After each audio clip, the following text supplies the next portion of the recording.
The autumn rain drummed against the windows of my childhood home in suburban Chicago, each droplet like a tiny hammer echoing the tension that had been building in my chest all day.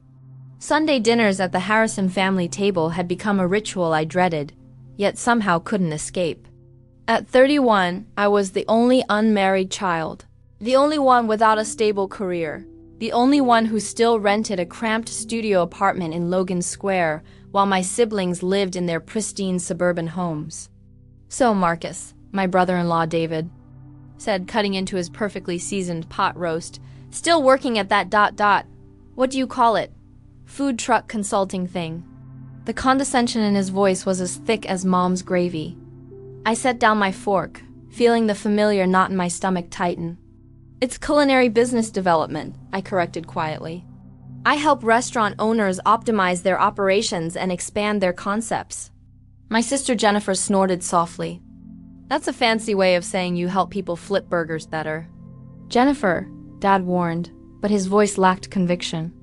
Even he seemed embarrassed by my career choices. Mom dabbed her lips with her napkin, that practiced gesture she'd perfected over 30 years of hosting dinner parties and church socials. When she spoke, her voice carried the weight of accumulated disappointment. "Marcus, honey, we're just concerned. Your cousins are all settled down now. Tommy just bought that beautiful house in Naperville, and here you are, still chasing these doims." The word pipe dreams hit me like a slap. I'd been working 80-hour days for the past 3 months, helping a small taco truck owner named Miguel expand into 3 locations. The satisfaction I felt watching his business grow, seeing the pride in his eyes as he hired his first employees, was worth more than any suburban mortgage to me. "They're not pipe dreams, Mom. I'm actually helping people build real businesses. Miguel's truck is now..." "Miguel?" Mom interrupted, her eyebrows raised. "Who's Miguel? He's my client. He started with 1 food truck and now he's opening his 3rd location. I helped him develop his business plan, negotiate with suppliers, design his expansion strategy." "Marcus," Mom's voice grew sharper, "you're 31 years old.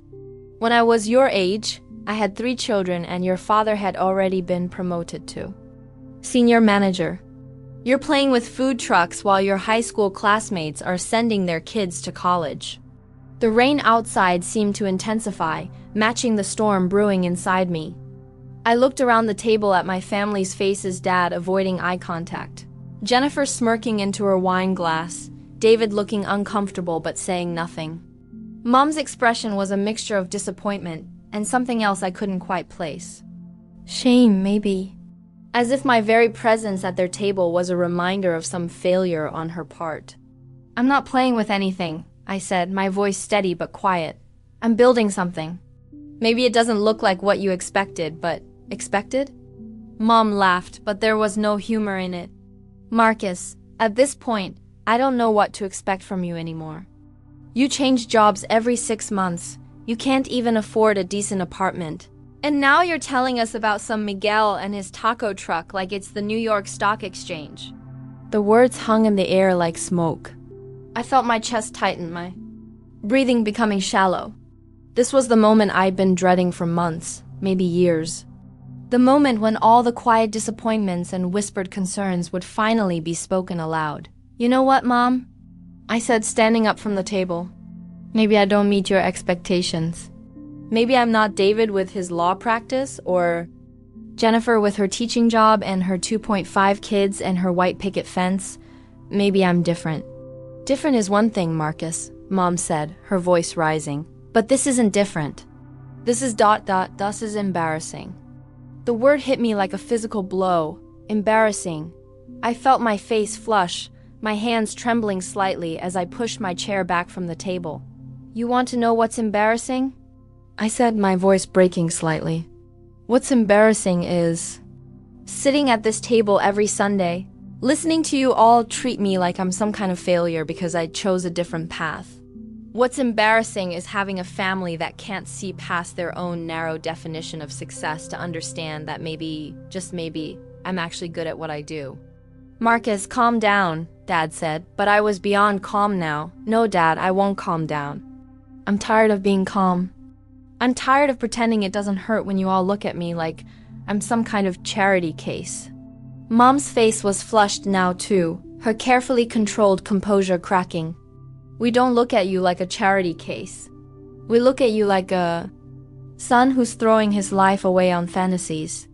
Do you think this Miguel person is going to take care of you when you're old? Do you think your food truck consulting is going to pay for a house, a family, a future? You know what, Mom? I said, my voice quiet now but filled with a cold fury I'd never felt before. You're right. I am an embarrassment. I'm an embarrassment to a family that thinks success can only be measured in mortgage payments and 401k contributions. I am an embarrassment to people who are so terrified of taking risks that they'd rather see me miserable and stable than happy and uncertain. I walked toward the door, grabbing my jacket from the closet. Behind me, I could hear Mom's voice, higher now, more desperate. Marcus, don't you dare walk out of here. Don't you dare turn this around on us. We're trying to help you. I paused at the door, my hand on the knob. When I turned back, I saw my family frozen around the dinner table like actors in a play who'd forgotten their lines. The rain was coming. Down harder now, and I could hear the wind picking up outside. No, Mom, I said quietly. You're not trying to help me. You're trying to change me into someone I'm not. And I'm done pretending that's the same thing. I opened the door and stepped out into the cold October night. The rain soaked through my jacket immediately, but I didn't care.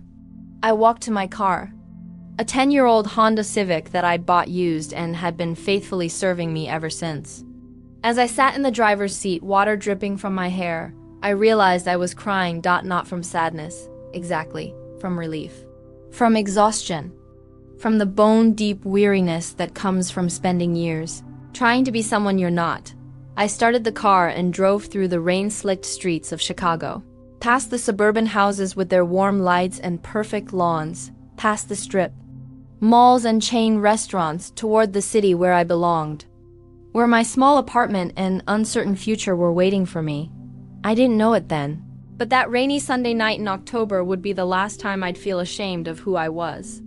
Because sometimes rock bottom is just the foundation you need to build something extraordinary. 3 weeks after the dinner incident, I sat in Miguel's newest location in Pilsen, watching him train his 4th new employee. The space was small but immaculate, with hand-painted murals on the walls and the smell of fresh carnitas filling the air. Miguel had tears in his eyes as he showed Maria how to operate the register. You see, Marcus? He said to me in accented English, this is what dreams look like when they come true. I nodded, but my mind was elsewhere. Since the confrontation with my family, I'd thrown myself into work with an intensity that surprised even me. I'd helped 2 more clients secure funding for expansion, negotiated a partnership deal that would save another client $30,000 a year, and developed a marketing strategy that had increased foot traffic by 200% for a struggling bakery in Wicker Park, but every success felt hollow. Every victory was shadowed by the echo of my mother's words, "You're an embarrassment to this family." Marcus, Miguel said, sitting down across from me at one of the small tables. You look like a man carrying the weight of the world. What's troubling you, my friend? I'd grown close to Miguel over the months we'd worked together. He was in his 50s, a man who'd come to Chicago with nothing but a dream and a family recipe for carne asada. His wife Rosa worked alongside him, and their teenage daughter Sophia helped out after school. They were everything my own family.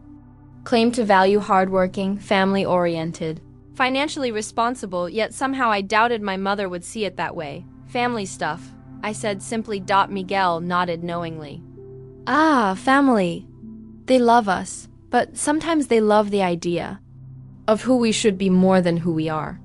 His words hit me like a revelation. That's exactly it, I said.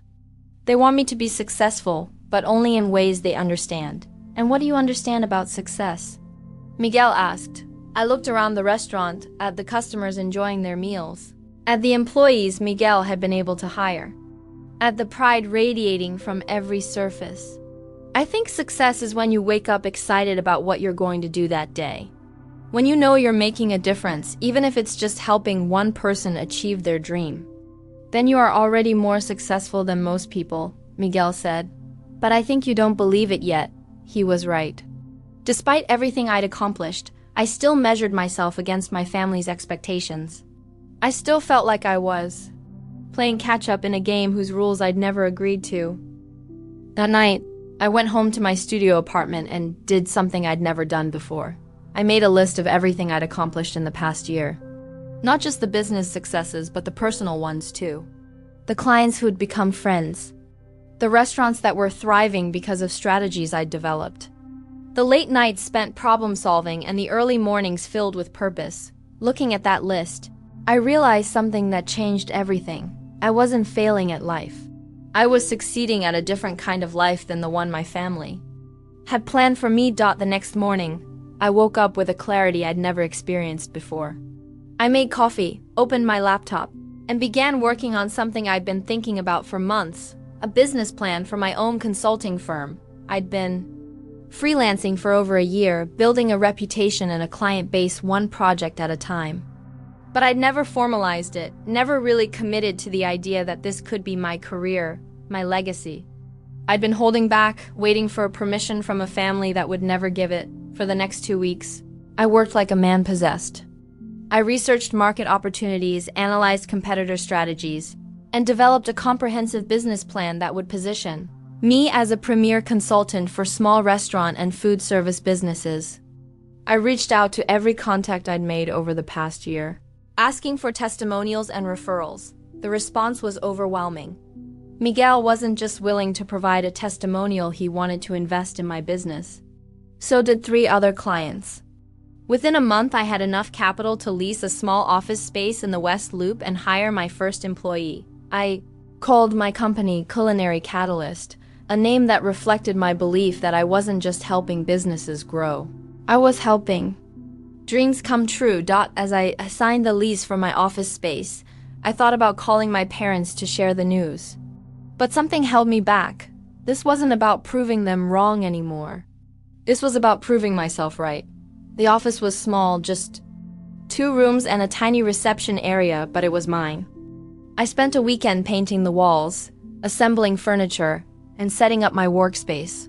When I was finished, I stood in the center of the room and felt something I hadn't experienced in years. Pride. Not the desperate, seeking approval kind of pride, but the quiet, deep satisfaction that comes from building something with your own hands and vision. I was no longer the embarrassment at the family dinner table. I was Marcus Harrison, founder and CEO of Culinary Catalyst, a consultant who specialized in helping small food businesses achieve their dreams. And for the first time in my life, that felt like enough, but I had no idea that this was just the beginning. 6 months after founding Culinary Catalyst, I found myself standing in the boardroom of a major investment firm in downtown Chicago, presenting a proposal that would change everything. The late afternoon sun streamed through the floor-to-ceiling windows, casting long shadows across the polished conference table where 5 executives in expensive suits listened intently to my presentation. "Gentlemen," I said, advancing to the next slide, "what we're proposing isn't just an investment opportunity. It's a chance to revolutionize how small food businesses scale and succeed in the American market." The past 6 months had been a whirlwind. Culinary Catalyst had grown from a one-man operation in a tiny West Loop office to a team of 8 consultants serving clients across the Midwest.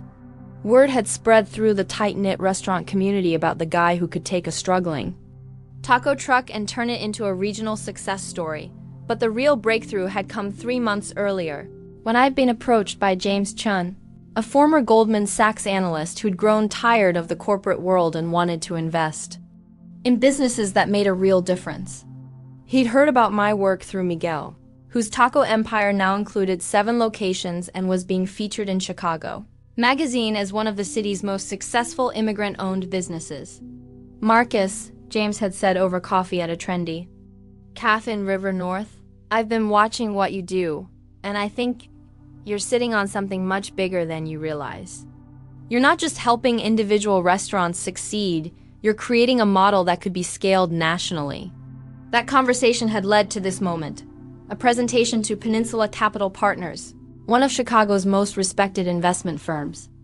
about a concept that would combine my consulting expertise with their capital to create a nationwide network of food business incubators.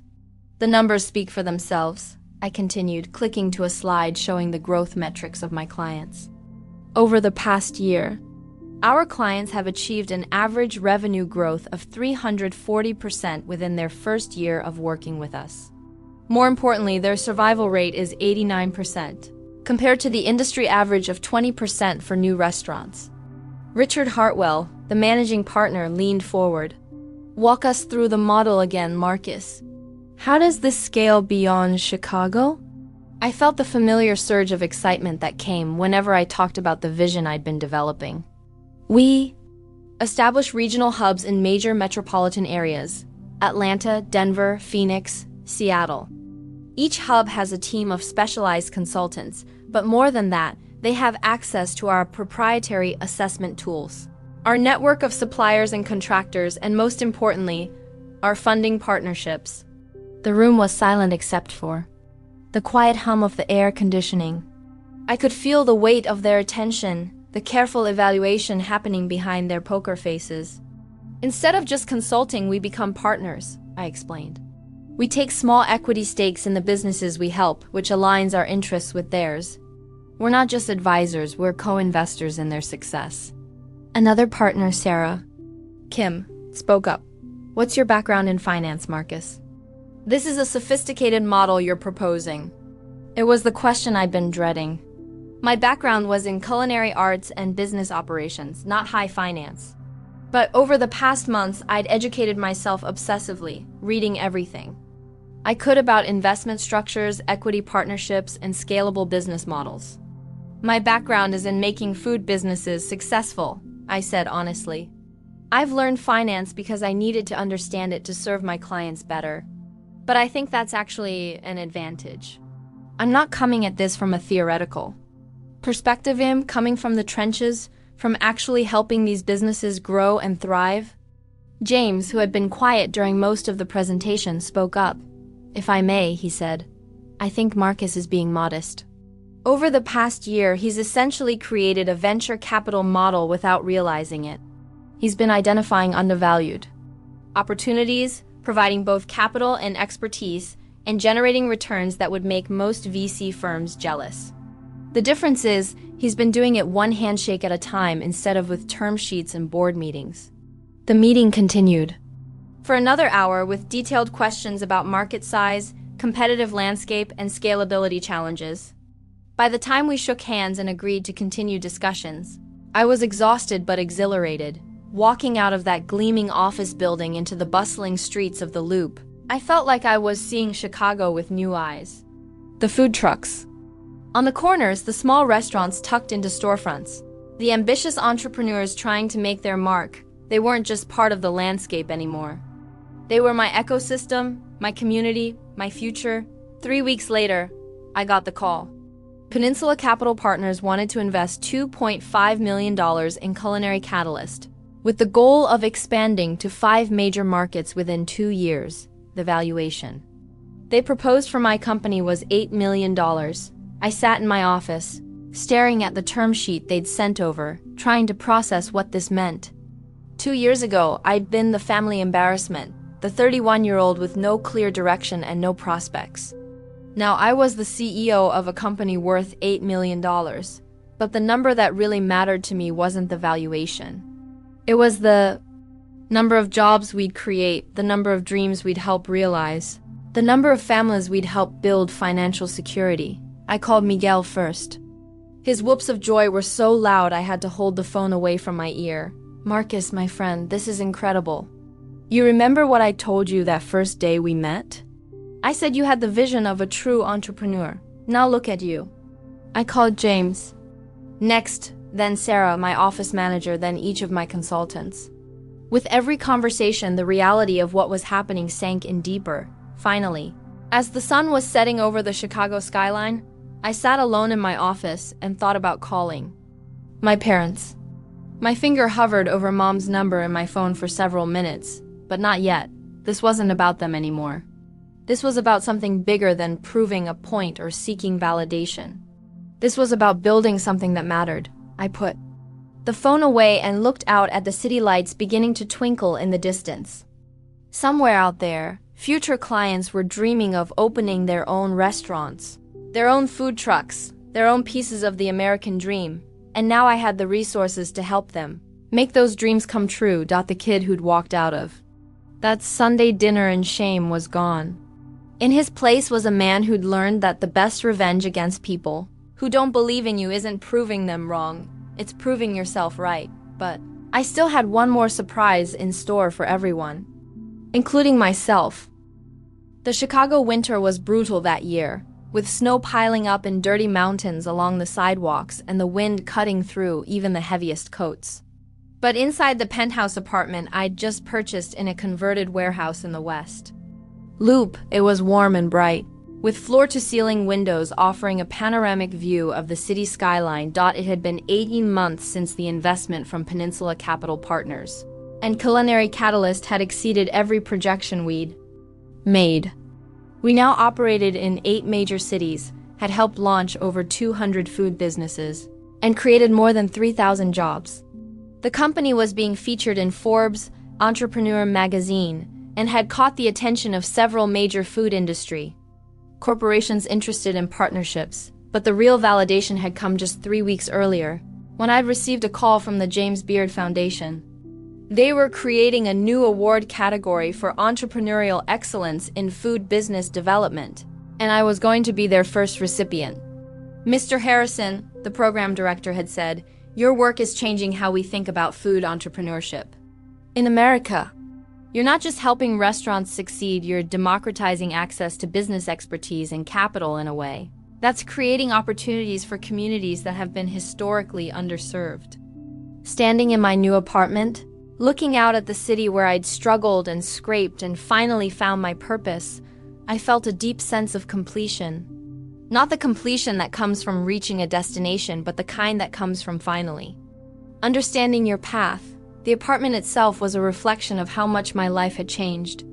The living room was anchored by a massive sectional sofa facing the windows, with a kitchen that would make any chef jealous, not because I cooked much, but because I understood what made a kitchen functional. The walls were decorated with photographs from my travels to visit clients, Miguel cutting the ribbon at his 10th location, the Johnson family celebrating the first anniversary of their soul food restaurant in Atlanta, the group of Vietnamese immigrants I'd helped open a faux restaurant in Denver. My phone buzzed with a text from my assistant. "Your mother called the office. She asked if you'd be coming to Sunday dinner this week. Should I respond?" I stared at the message for a long time. It had been almost 2 years since I'd walked out of that dinner, and while I'd had brief conversations with my father and sister during that time, Mom and I hadn't really talked. She'd sent a congratulatory card when the Forbes article came out, and flowers when the apartment was featured in Chicago Home and Design. But we danced around the elephant in the room. On impulse, I typed back, "Tell her I'll be there this Sunday, and that I'm bringing dessert." The next few days passed in a blur of meetings and travel. I flew to Portland to check on our newest office, then to Austin to speak at a food entrepreneurship conference. But my mind kept returning to Sunday dinner, to the conversation I'd been avoiding for 2 years. On Sunday morning, I drove to a small bakery in Little Village that was owned by one of my first clients, a woman named Carmen who'd started with a single cupcake cart and now supplied desserts to restaurants across the city. I bought an elaborate tres leches, the kind of dessert that would have been completely foreign to my family's traditional Sunday spreads, but that represented the world I'd chosen to embrace. The drive to my parents' house felt different this time. Instead of the familiar dread, I felt something closer to curiosity. I wasn't the same person who'd fled into the rain 2 years ago, and I wondered if they'd changed too. The house looked exactly the same carefully maintained lawn, the same beige siding, the same conservative respectability that had felt so suffocating before, but now just seemed like a different way of being in the world. I rang the doorbell instead of using my key. Mom answered, and for a moment we just looked at each other. She seemed smaller somehow, more fragile, and I realized that she'd been carrying her own weight from our confrontation. "Marcus," she said, and her voice was different, softer, more uncertain. "You brought dessert." Carmen's tres leches cake, I said. She's one of my clients. Started with a cart, now she's got a storefront and supplies half the Mexican restaurants in the city. Mom nodded, stepping aside to let me in. That's wonderful. The dinner itself was surreal, like stepping into a carefully choreographed play where everyone knew their lines but had forgotten the emotional truth behind them. The dining room felt suspended in time, as if the last 2 years had been compressed into a single awkward breath.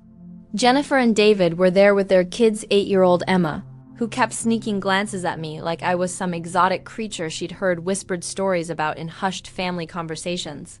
And 10-year-old Michael, whose attention seemed perpetually divided between his Nintendo Switch and the peculiar tension that hung in the air like smoke from a fire that had never quite been extinguished.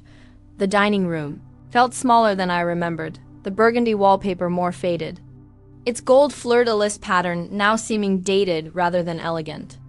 The mahogany table that had once felt vast enough to seat a small army now seemed cramped, even with just the 6 adults and 2 children gathered around it. The chandelier that had once seemed so grand, the one Mom had insisted on having shipped from some boutique in New Orleans, now looked dated and slightly dusty, its crystal teardrops catching the light in ways that seemed more melancholy than magnificent. Mom had set the table with her finest china, the Wedgwood set she'd inherited from her mother and saved for special occasions. Each place setting was precisely arranged, the silverware aligned with military precision, the cloth napkins folded into perfect triangles. She'd even brought out the good crystal glasses, the ones that sang when you tapped them with a fingernail. It was armor. I realized all of it. The formal table setting, the careful arrangement of flowers in the centerpiece, the way she'd insisted on using the good linens. It was her way of maintaining control, of creating structure in a situation that threatened to spiral into emotional chaos. The conversation was carefully polite, each word measured and weighed before being spoken, as if everyone was walking on eggshells made of the finest crystal. We talked about the weather, how unusually warm it had been for October, how the Indian summer had extended well into November, how the leaves were changing earlier this year due to some atmospheric phenomenon Jennifer had read about in a magazine. The discussion meandered through safe topics like autumn festivals and pumpkin spice everything, each comment carefully neutral, designed to fill the silence without venturing into dangerous territory. We discussed the kids' school activities with the kind of forced enthusiasm reserved for family gatherings where nobody wanted to acknowledge the underlying tension. Emma's soccer team had made it to the regional playoffs, and Jennifer described every game in exhaustive detail, as if the play-by-play of 8-year-old girls chasing a ball across a field could somehow bridge the gap between past and present. Michael was struggling with algebra, David explained, and they were considering getting him a tutor, though he worried about putting too much pressure on the boy. When I was his age, Dad interjected, cutting into his pot roast with surgical precision. We didn't have tutors. You either got it or you didn't, and if you didn't, you worked harder until you did. He paused, glancing around the table as if suddenly aware that his comment might be interpreted as criticism. Of course, times were different then. Maybe tutors are good, more individual attention. The way he backtracked, the careful diplomacy in his voice, told me everything I needed to know about how the family had been walking on eggshells around any topic that might be construed as judgment or criticism. They'd all learned to hedge their bets, to soften their opinions, to avoid saying anything that might be interpreted as taking sides in the conflict that had torn our family apart. Jennifer filled the silences with updates about her life as a suburban mom, her voice taking on that slightly manic quality that comes from trying too hard to appear normal. She talked about the new shopping center they were building near her house, complete with a Whole Foods and a Starbucks and one of those trendy workout studios where people lifted kettlebells and did something called functional fitness. She complained about how expensive private school tuition had become nearly $15,000 a year now. Can you believe it? And the challenges of managing 2 kids' schedules while David traveled for work. It's like being a full-time chauffeur, she said, her laugh a little too bright, a little too forced. Between soccer practice and piano lessons and birthday parties, I spend half my life in the minivan. Sometimes I feel like I should just set up a bed in the back seat and call it home. David, ever the diplomat, kept steering the conversation toward safer topics, the Cubs' disappointing season. Though he admitted he'd stopped following baseball as closely since the kids got involved in so many activities. He talked about the construction on the Eisenhower that was making everyone's commute a nightmare, adding 20 minutes to his drive downtown. He mentioned a new restaurant that had opened in their suburb, some fusion place that served Korean tacos and craft cocktails, though he wasn't sure what made a cocktail crafted exactly. Dad regaled us with stories from his golf game, his voice taking on that animated quality it always had when he talked about his latest round. But I could hear the effort behind his enthusiasm, the way he was trying to fill space and time with familiar territory. Shot a 78 last Tuesday, he said, his eyes lighting up with genuine pleasure for the first time all evening. Best game I've had all season, maybe in 2 years. Had to replace my driver, the old one finally gave up the ghost. After 15 years of faithful service. Course Pro recommended this new titanium model. Costs more than my first car did, but I have to admit it's made a difference. He paused, taking a sip of wine, and I could see him calculating his next words, weighing whether to venture into more personal territory. Though I have to admit, he continued, glancing at me with something that might have been pride or might have been uncertainty, retirement has given me plenty of time to work on my swing. Plenty of time to work on a lot of things. Actually, your mother's been after me to take up gardening, if you can believe that. Me, with dirt under my fingernails. He chuckled, but there was something wistful in the sound, as if he was still trying to figure out who he was supposed to be now that he wasn't Judge Morrison anymore, now that he was just Robert Morrison, retiree. Course, I'm sure you don't have time for golf these days, Marcus, he said, and I could hear him testing the waters, trying to find a way to acknowledge my success without admitting he'd been wrong about it. Too busy with ... business ventures. All those companies to advise, from what I hear. The way he said business ventures made it sound like he was talking about something vaguely mysterious, like foreign intrigue or international espionage. But there was an effort in his voice, a genuine attempt to bridge the gap that had opened between us over the years, even if he wasn't quite sure how to do it. I make time for what matters, I said carefully, not wanting to sound defensive, but also not wanting to let the moment pass without some acknowledgement of what I'd built. Though my golf game could probably use some work. It's been a while since I've had a chance to play 18 holes. Well, Dad said, his face brightening slightly, maybe we could remedy that sometime. I know a few good courses. Private clubs. Very nice facilities. I'm sure I could arrange something. It was a peace offering, tentative and awkward, but genuine. The first one he'd extended in 2 years, but underneath it all, threading through every casual comment and polite laugh there, was a tension so thick you could have cut it with Mom's good silver carving knife. Every casual comment felt loaded with subtext. Every laugh felt performed rather than spontaneous. We were all playing our roles in this family drama, but none of us were particularly good actors, and the script felt stilted and unnatural in our mouths. The usual family topics flowed around us like water around stones, but with an underlying current of unspoken history that everyone could feel but no one wanted to acknowledge. I found myself studying the faces around the table faces I'd known my entire life, but that now felt like strangers wearing familiar masks. Jennifer had developed worry lines around her eyes that I didn't remember, fine creases that spoke of sleepless nights and the constant low-level anxiety that comes with managing a household and raising children. Her hair was shorter now, styled in one of those practical mom cuts that prioritized efficiency over fashion.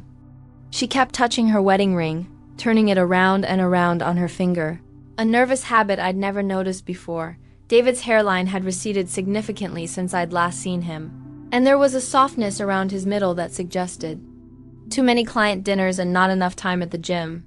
He'd always been the more reserved of my siblings' spouses, but now he seemed almost to be shrinking into himself, as if he was trying to become invisible rather than risk saying the wrong thing. Mom seemed frailer somehow, though she was still. The picture of composed elegance in her navy blue dress and pearl earrings, the same pearls Dad had given her for their 20th anniversary. Her movements were more deliberate than I remembered, each gesture carefully considered. She'd always been the family's emotional anchor, the one who smoothed over conflicts and maintained harmony.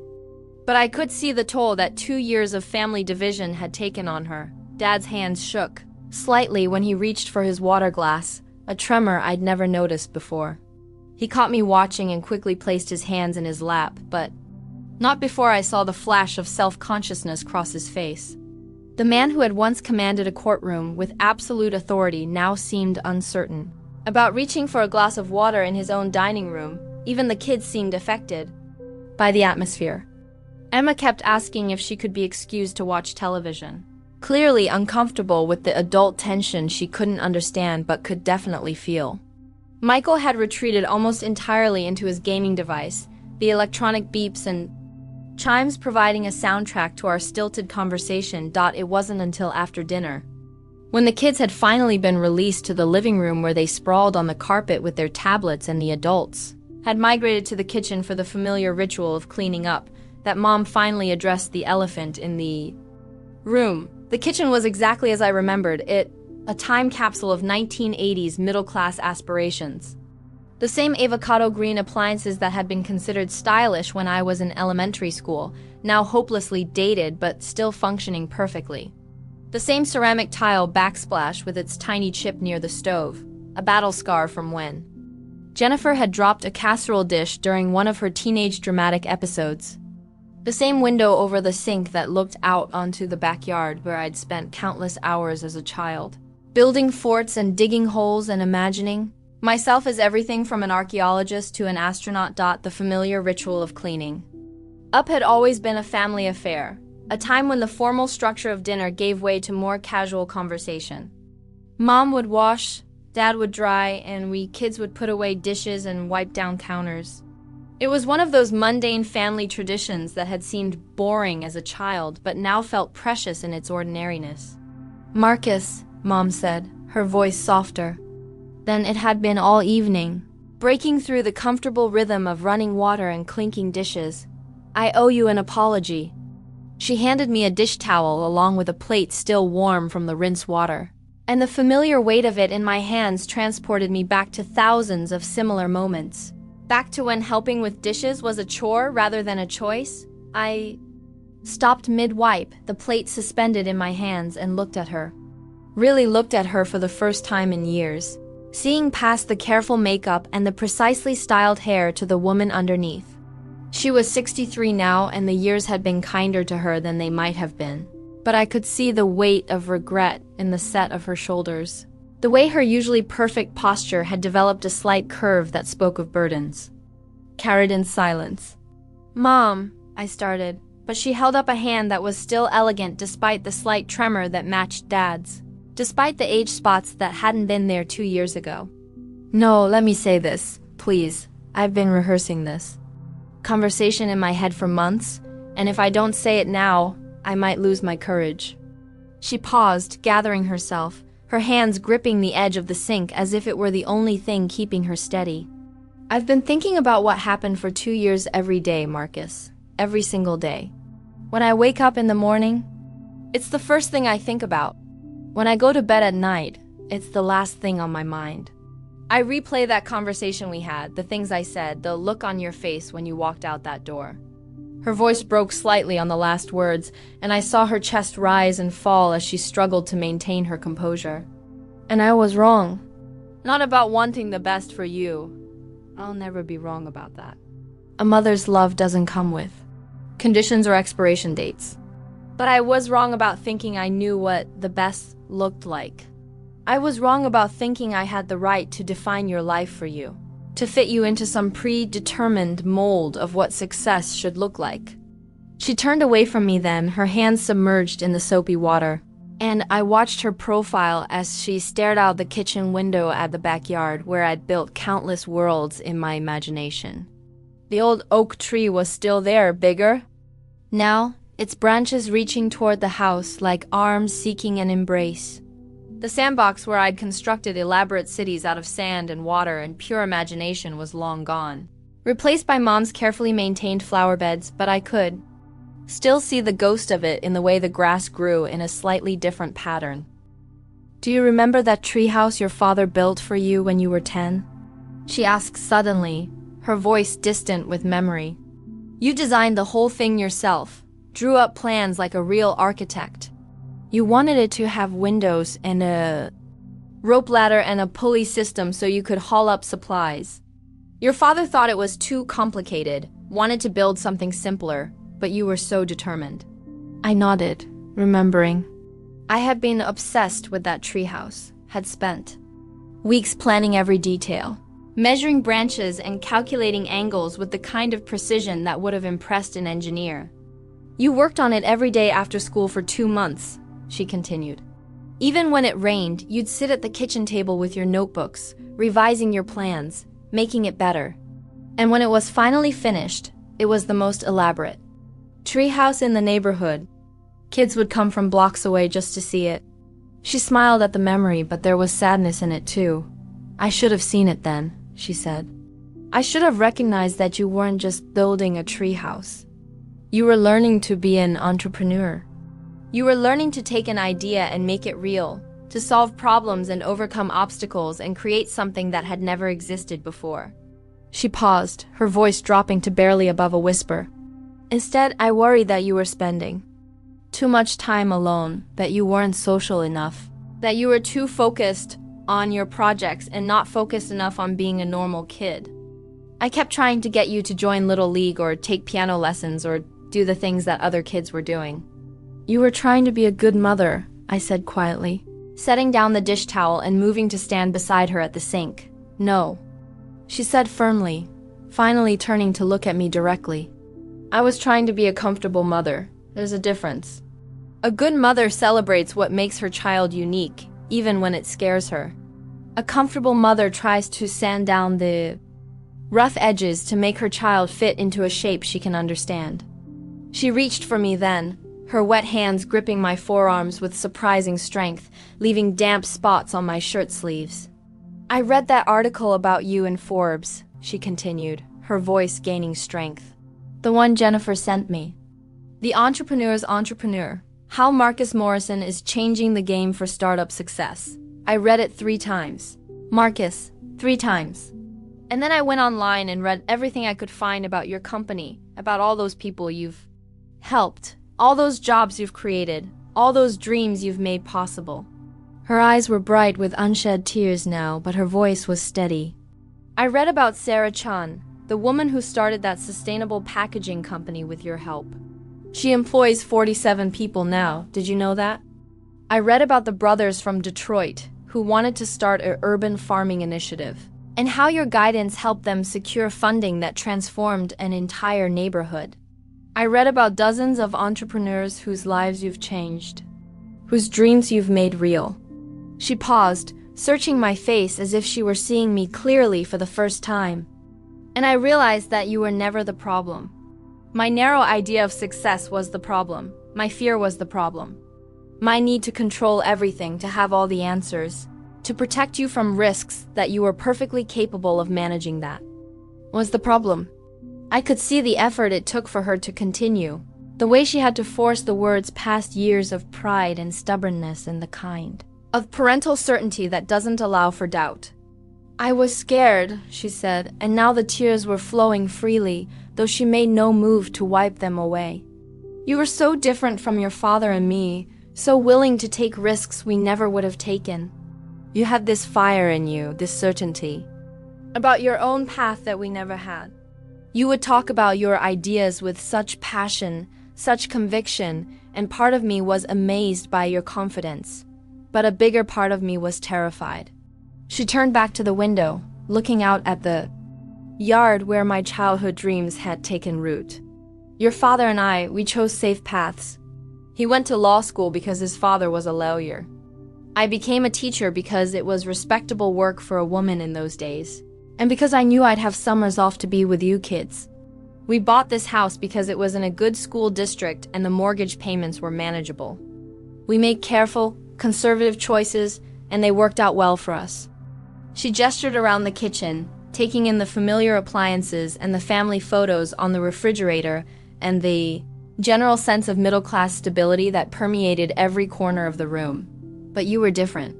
Even as a little boy, you were always building something, creating something, trying to make the world work better. You'd take apart electronic devices just to see how they worked, and then somehow manage to put them back together, usually with improvements. You'd start little businesses, remember, when you were 12, and you started that lawn care service? You had business cards printed and everything. I smiled at the memory. I had been so proud of those business cards, had carried them in my wallet like a real businessman. And instead of being proud of your entrepreneurial spirit, instead of celebrating what made you special, I was terrified that you'd fail and get hurt. I was terrified that you'd take risks that would backfire, that you'd end up disappointed. Or broke, or worse. So I tried to push you toward a path that felt safer to me. Her voice grew stronger, more determined, as if she'd finally found the courage to say what she'd been holding back for 2 years. I tried to make you smaller, to fit you into a box I could understand. I tried to clip your wings because I was afraid of how high you might fly, afraid that if you soared too high, you might crash too hard. I tried to protect you from failure by steering you away from the very thing that made you who you are. She turned back to face me, her hands still gripping the edge of the sink, her knuckles white with tension. And when you started that first company, when you dropped out of law school to pursue your dreams, I panicked. All I could see was you throwing away your security, your future, your safety net. I couldn't see that you were actually building something incredible, something that would not only succeed, but would help others succeed too. Mom, I said, and my voice was rough with 2 years of buried hurt and anger and love, thick with emotions I thought I'd processed, but apparently had just pushed down deep enough to ignore. Let me finish, she said, holding up a hand. I need to say this, all of it, or I'll lose my nerve. She took a deep breath, gathering herself for what came next. The night you left, after you walked out that door, I sat in the living room and cried for 3 hours. Your father tried to comfort me, told me you'd come around, that you just needed time to see reason. But I knew, even then, that I had made a terrible mistake. I could see it in your eyes when you looked at me, not just anger, but disappointment. And that was so much worse than anger. Her voice broke again, and this time she did wipe her eyes, leaving soap bubbles on her cheeks. I kept telling myself I was right, that I was just trying to protect you, that someday you'd understand. But deep down, I knew I had failed you in the most fundamental way a mother can fail her child. I had failed to believe in you when you needed me to believe in you most. The kitchen was quiet except for the gentle sound of water dripping from the faucet and the distant noise of the kids playing in the living room. Outside, the sun was setting, casting long shadows across the backyard and painting the sky in shades of orange and pink that reminded me of the sunsets I'd watched from my treehouse all those years ago. I've spent 2 years learning about your world, she continued, her voice steadier now. I've read books about entrepreneurship and innovation. I've attended seminars about startup culture. I've even taken an online course about angel investing, if you can believe that. I wanted to understand what you do, what drives you, what makes you passionate about helping other people build their dreams. She smiled then, a watery but genuine smile that transformed her whole face. And you know what I learned? I learned that everything you're doing now is an extension of everything you were doing as a child. That treehouse, that lawn care business, those electronics you'd take apart and rebuild, it was all preparation for this. You were always meant to be an entrepreneur, always meant to be someone who helps others create something from nothing. She reached out and took my hands in hers, soap and all. I learned that the very things that scared me about you, your willingness to take risks, your refusal to accept the status quo, your determination to forge your own path, those are exactly the qualities that make you exceptional at what you do. Mom, I said again, and this time she didn't stop me. I needed to hear those words 2 years ago, I said, my voice thick with emotion. God, I needed them so badly, it felt like I was suffocating without them. There were nights when I'd lie awake wondering if maybe you were right. Maybe I was throwing my life away. Maybe I was just too stubborn to admit it. I paused, gathering my thoughts, trying to find the right words for this moment I'd rehearsed in my head 1,000 times, but never quite like this. But I also needed to prove to myself that I could succeed without your approval. I needed to know that I could build something meaningful with my own hands, my own mind, my own determination. I needed to know that my dreams were worth pursuing, even when the people I loved most didn't understand them. I squeezed her hands gently. Both things had to happen. The rejection and the redemption, the fall and the rise. I had to lose your approval to learn that I didn't need it to be successful. But I also had to be successful to realize that I still wanted it, that your opinion still mattered to me, that family still mattered to me. She nodded, understanding flooding her face. Can you forgive me? She asked, her voice small and vulnerable in a way I'd never heard before. Can you forgive a mother who loved you so much she almost destroyed what made you special? Can you forgive someone who was so afraid of losing you that she pushed you away? Can you forgive me for not being brave enough to believe in your dreams when you needed me to? The question hung in the air between us, loaded with 2 years of silence and hurt, and the kind of love that sometimes damages the thing it means to protect. I looked at this woman who had raised me, who had taught me to read and tied my shoes and kissed my scraped knees, who had also hurt me more deeply than anyone else ever had. And I realized that forgiveness wasn't about forgetting or excusing or pretending the hurt hadn't happened. Forgiveness was about choosing love over resentment, about choosing connection over isolation, about choosing to build something new rather than dwelling on what had been broken. I hugged her then, pulling her close and feeling her dissolve into tears against my shoulder.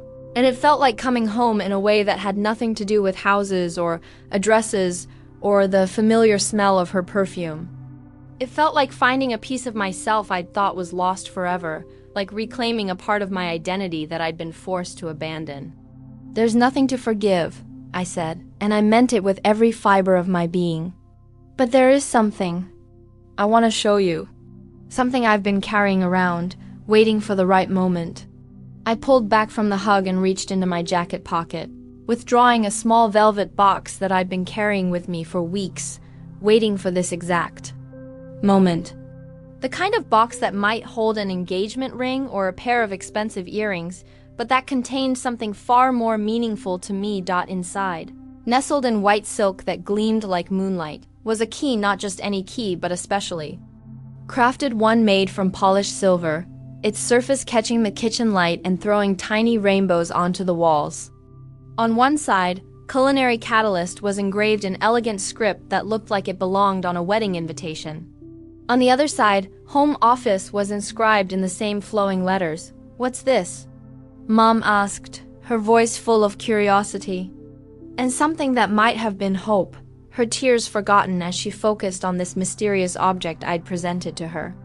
It's the key to my new house, I said, watching her face as the words sank in, seeing the progression of emotions that crossed her features: surprise, confusion, wonder, and something that looked like pride. I bought it last month, 2,500 square feet in Lincoln Park, with original hardwood floors that creak in all the right places and crown molding that some craftsman carved by hand 100 years ago.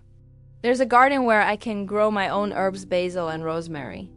And thyme and maybe even some tomatoes if I can figure out how to keep the rabbits away. I paused, savoring the moment, watching as her eyes grew wider with each detail. There's a guest room with a view of the park, where you can watch the joggers and dog walkers and families having picnics on Sunday afternoons. The kitchen would make Julia Child weep with envy: granite countertops and a 6-burner gas stove and one of those refrigerators that's bigger than most people's first apartments. Her hand went to her throat, a gesture I remembered from childhood whenever she was overwhelmed with emotion.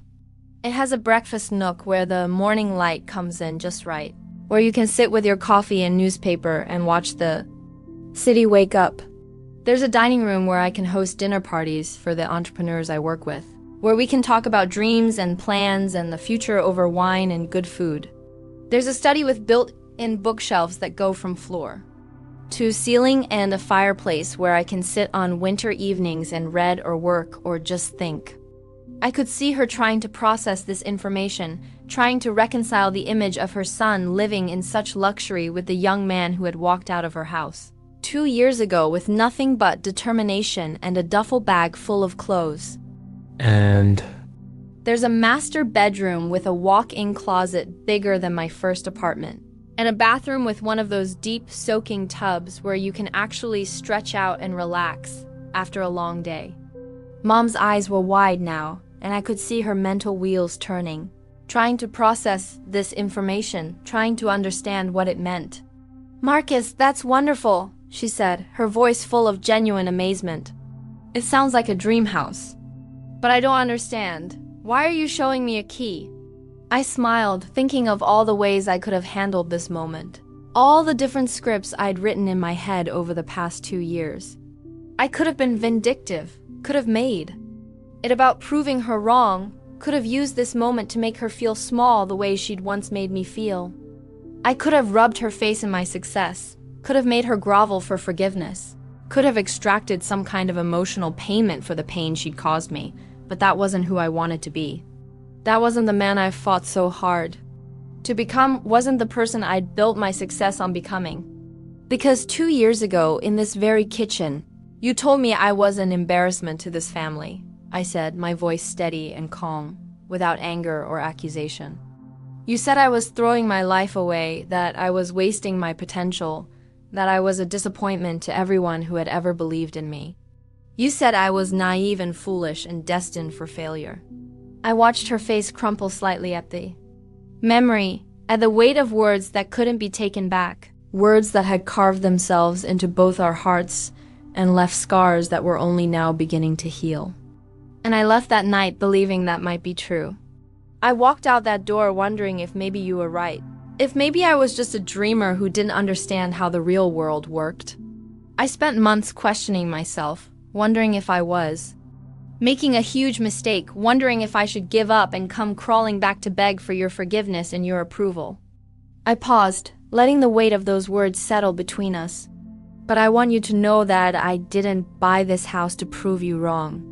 I didn't build my company to spite you or to show you how blind you were or to get revenge for the things you said. I did it because I finally understand what success means to me, and it has nothing to do with houses or keys or bank accounts or proving anything to anyone.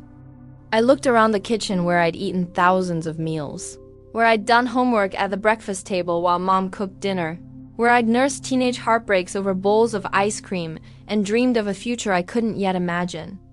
This room held so many memories, so many moments that had shaped who I'd become.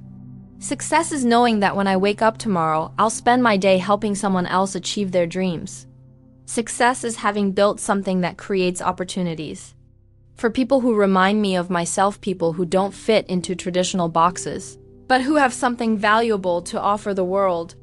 Success is knowing that I can look at myself in the mirror and be proud of who I see, regardless of what anyone else thinks. I reached out and took her hand, still damp from the dishwater, still trembling slightly with emotion. Success is being able to stand in this kitchen and tell my mother that I love her, even after everything, especially after everything. Success is being strong enough to forgive and wise enough to understand that sometimes the people who hurt us are just afraid. Just human, just doing the best they can with the tools they have. Mom was quiet for a long moment, her free hand pressed to her chest as if she could hold my words inside her heart and keep them there forever. When she finally spoke, her voice was barely above a whisper. "Can I see it?" she asked. "Your house? Would you want to show it to me? Would you trust me enough to let me into your new life?" "I was hoping you'd ask," I said, and I meant it more than I'd ever meant anything in my life. An hour later, after making carefully diplomatic excuses to Jennifer and David about needing to show Mom some important documents related to the business.